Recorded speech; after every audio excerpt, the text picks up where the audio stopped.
Eu recebo alguns questionamentos, pessoas me perguntando o seguinte: pastor, eu confio em Deus, a minha casa está nas mãos de Deus, a minha família está nas mãos de Deus, a minha vida está nas mãos de Deus, os meus projetos estão nas mãos de Deus. Porém, nem sempre o que eu espero acontece comigo. Tudo acontece ao contrário.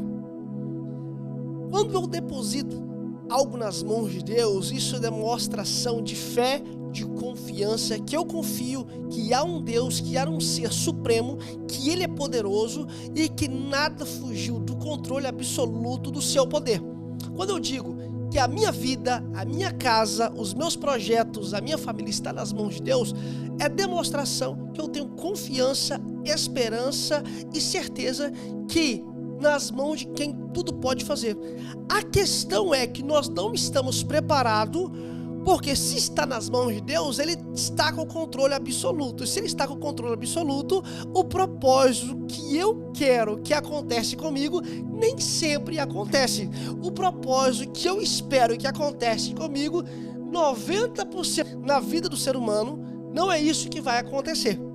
O propósito de Deus é algo diferente, é algo que nós não conseguimos entender.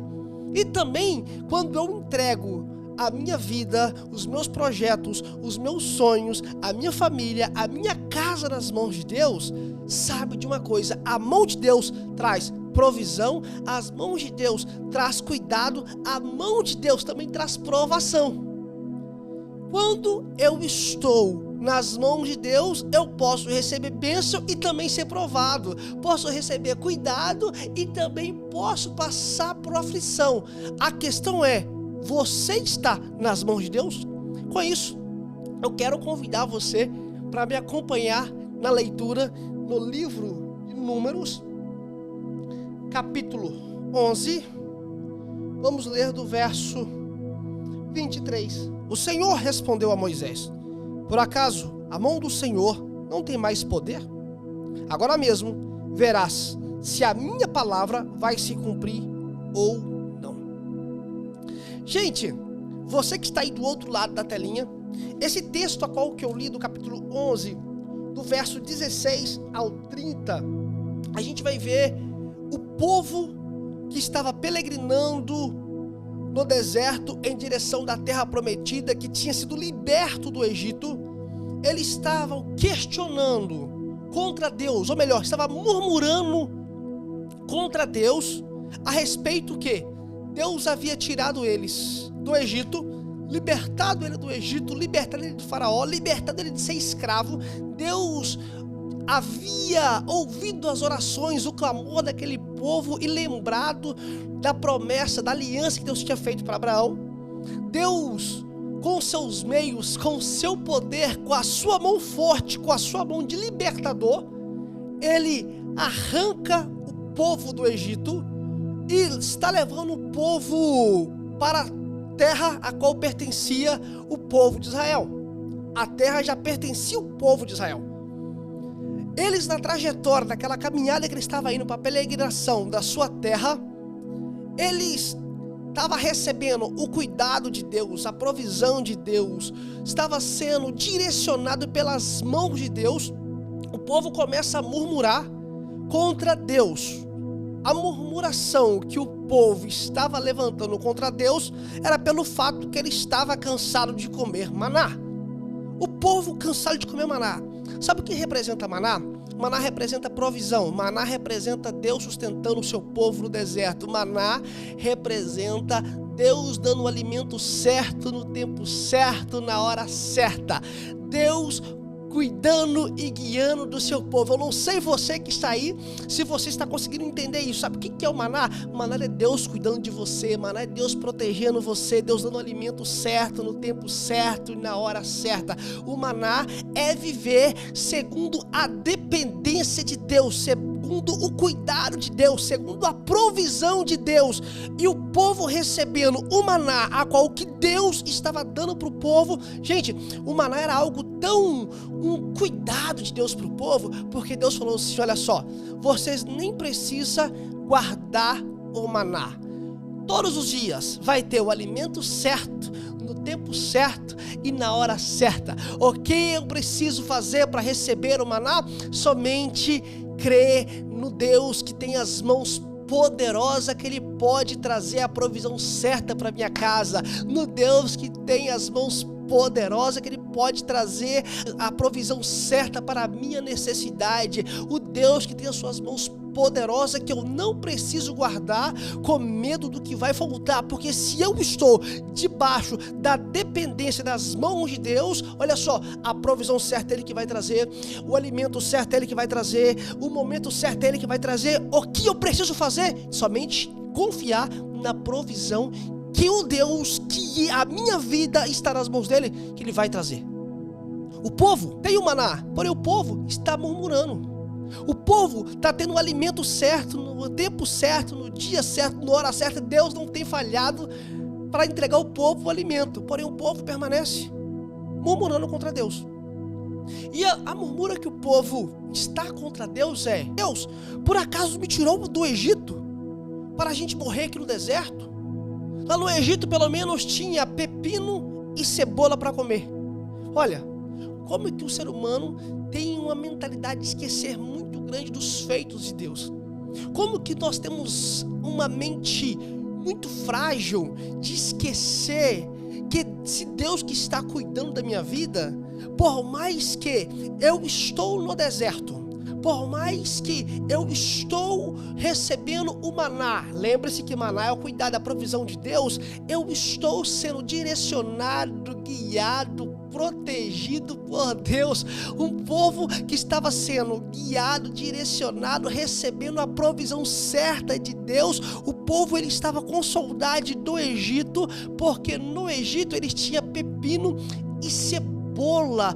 Olha para você ver a escassez intelectual do ser humano, aonde que o ser humano ele consegue ver o que ficou para trás e não consegue ver a direção que Deus está levando para o futuro, porque no futuro que Deus estava levando para a terra a qual que mandava leite e mel. Deus estava dando para o povo a provisão certa, o alimento certo, para o tempo certo, ou seja, ele estava sendo cuidado por Deus.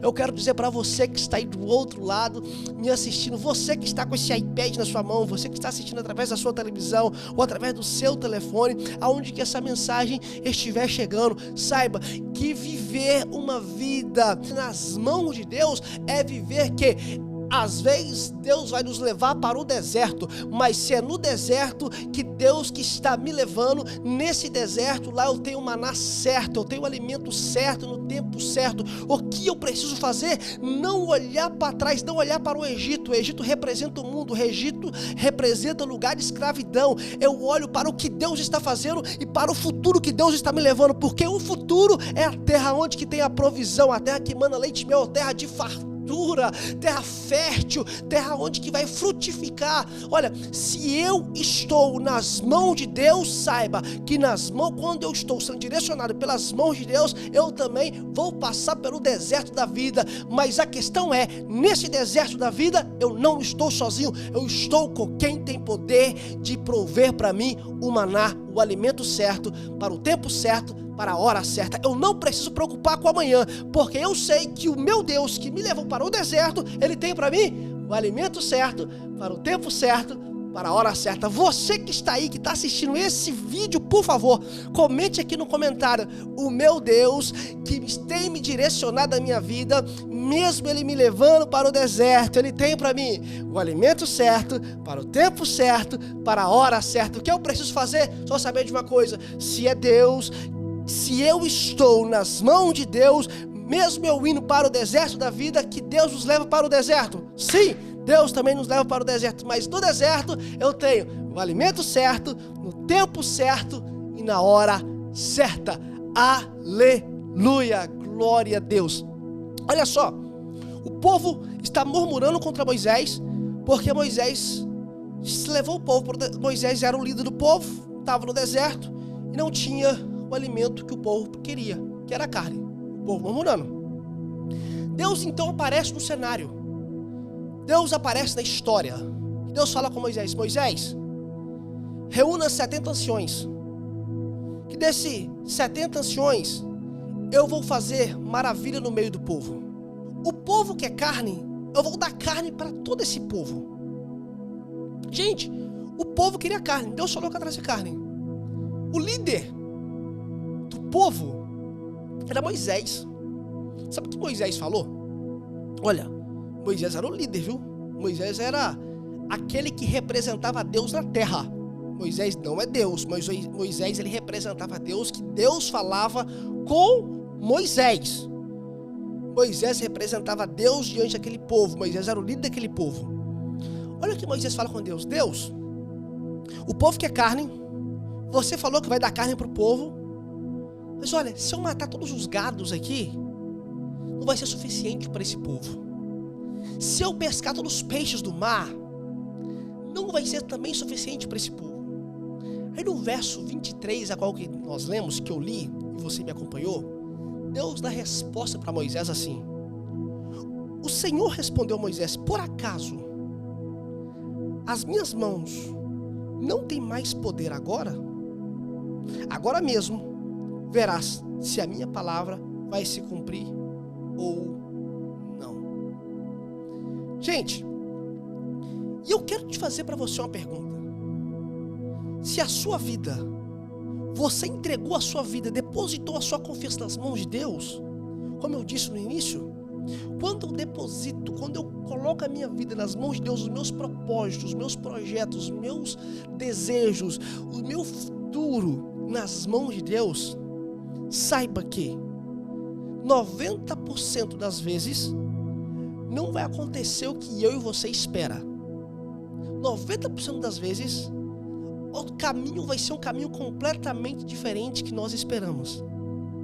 Mas as mãos de Deus não está esmirrada, que Ele não tem poder de agir, não importa o tempo que encontra a sua vida, a trajetória que Ele está levando.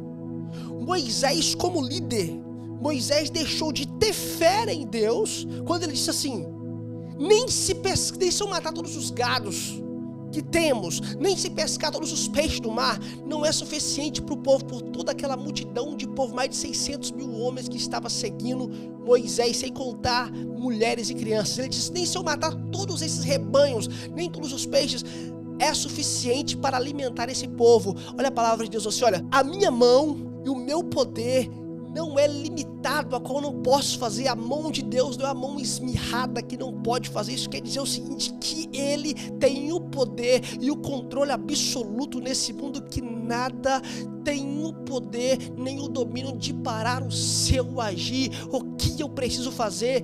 Permaneça com fé, permaneça confiando. Por mais que quando eu entrego a minha vida a Cristo, quando eu entrego a minha vida a quem tem o poder absoluto, eu passo pelos desertos da vida, mas aquele que me levou pelo deserto da vida, Ele tem o poder suficiente para fazer. E esse texto aqui, a qual que nós lemos, a qual que eu li, você acompanhou aí, você vai ver que Moisés, ele reúne 70 anciões, 69 vão até a tenda, se purificam, e Deus tira do espírito de Moisés, Deus fala com Moisés e tira do espírito de Moisés e compartilha com esses anciões. E a pergunta a fazer para o texto é: por qual motivo que Deus fez isso acontecer? Para que os anciões tivessem o mesmo sentimento do líder. E mais, no mundo antigo, isso é necessário você saber, no mundo antigo, o Espírito de Deus, ele vinha, usava e ia embora. Ele vinha, usava, ia. A única pessoa que tinha essa manifestação do Espírito de Deus era somente Moisés. Não era todos, somente Moisés. Olha o que está acontecendo aqui. Deus tira daquele espírito de Moisés e compartilha com os anciões, para que os anciões, eles ajudassem Moisés agora no trabalho de direcionar, de liderar o povo para a terra prometida. Porém, mas para o povo servir junto com Moisés na direção daquele povo, Deus encheu ele do seu espírito, do seu poder. O texto vai dizer que eles começaram a profetizar. No mundo antigo, quando eles estavam profetizando, não era como você vê hoje, um profeta levantando, eis que eu te digo, varão valoroso. Não. Quando eles profetizavam no mundo antigo, eles começavam a dançar, saltear, e em os seus lábios saía palavras de louvores e adoração a Deus. É isso que esses 70 anciões estavam fazendo. 68 foram até para a tenda onde do encontro, onde que Moisés estava, onde que Deus desceu, onde que ficava a Arca da Aliança, onde que fazia o culto do mundo antigo, né? Deus desceu e comunicou, falou com Moisés.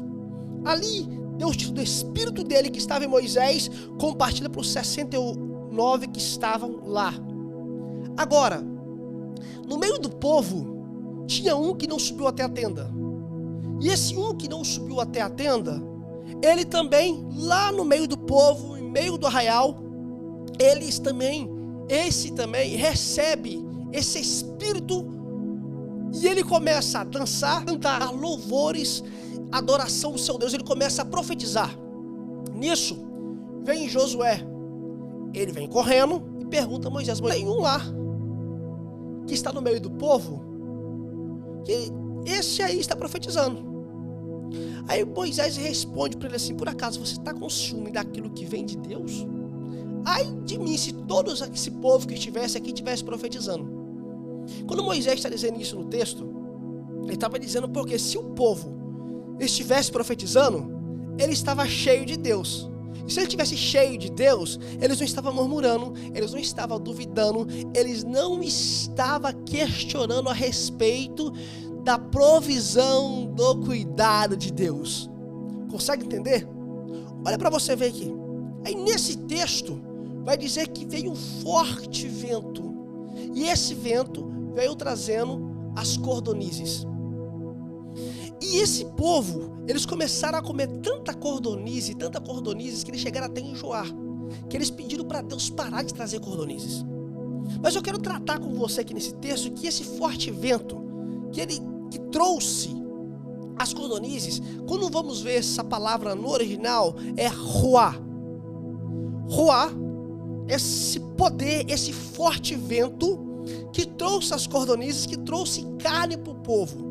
Aqui então a gente está vendo que as mãos de Deus, que falou com Moisés, olha só, por acaso a minha mão é esmirrada que não pode fazer? Aqui, primeiro, Deus separou 70 homens para viver, agora ajudar Moisés. Antes de eu ir para o lado das cordonizes, eu preciso ficar aqui um pouquinho só para você entender o seguinte, olha só. Quando o povo, esses homens que serviram Moisés, ajudaram Moisés, que foram cheios do Espírito, o Espírito depois foi embora, eles trabalharam com Moisés, ajudaram Moisés somente com lembrança, somente com recordação do que Deus havia feito na vida deles.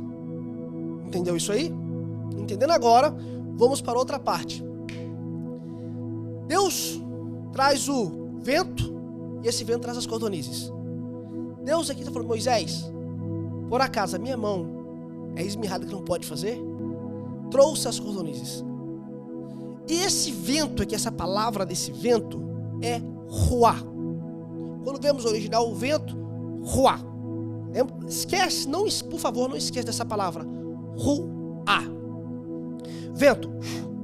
Chega as cordonizes.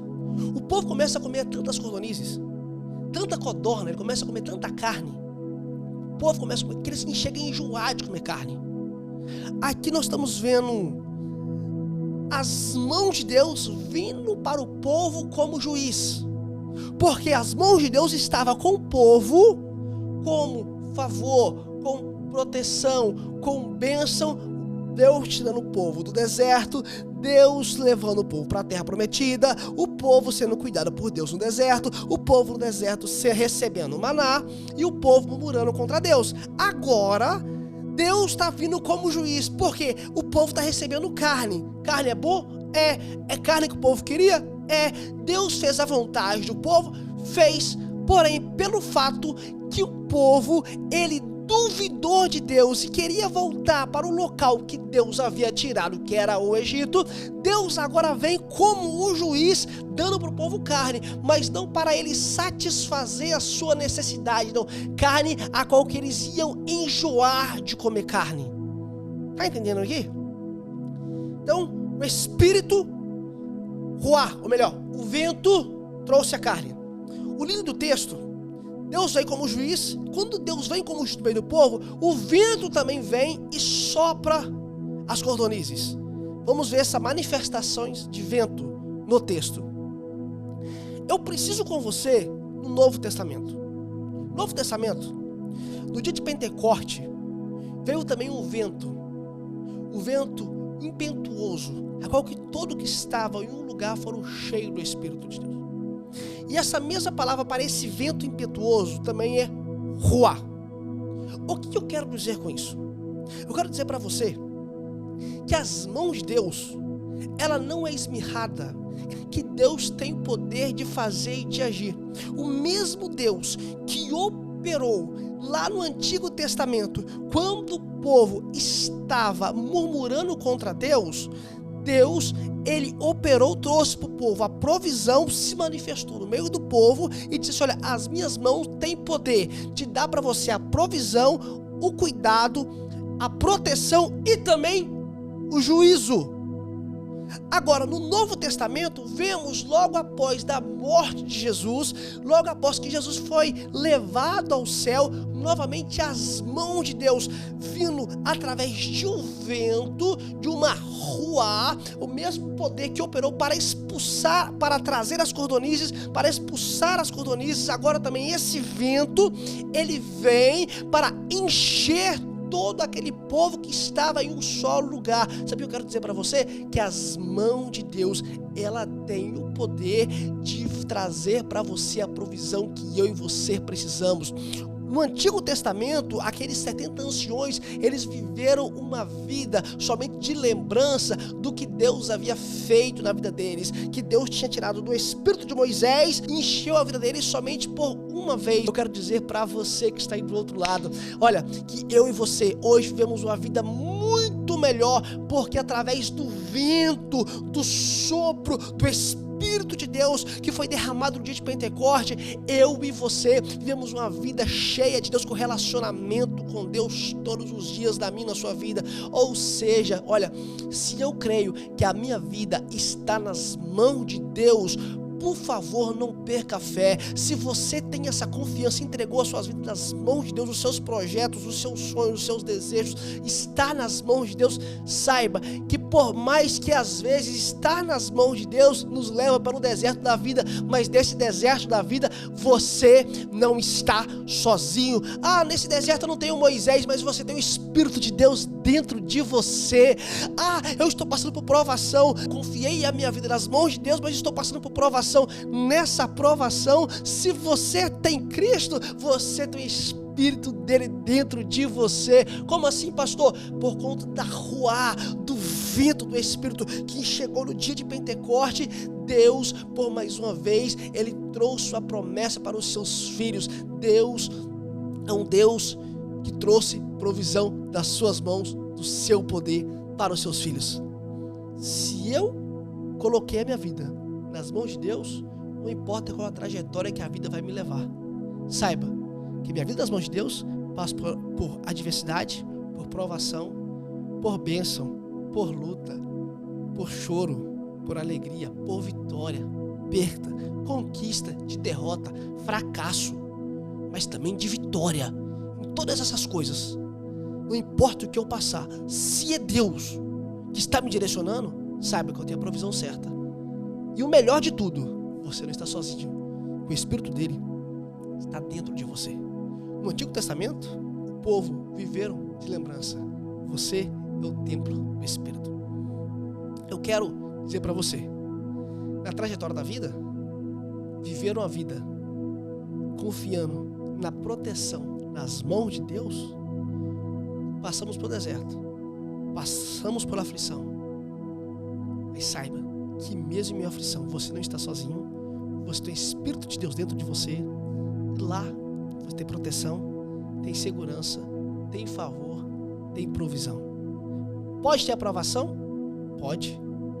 Mas se eu sei que a minha vida está nas mãos de Deus, a aprovação não tem poder tirar das mãos daquele que tudo pode. E eu quero encerrar dizendo que Nas mãos de Deus tem provação, mas também tem bênção que vem de Deus.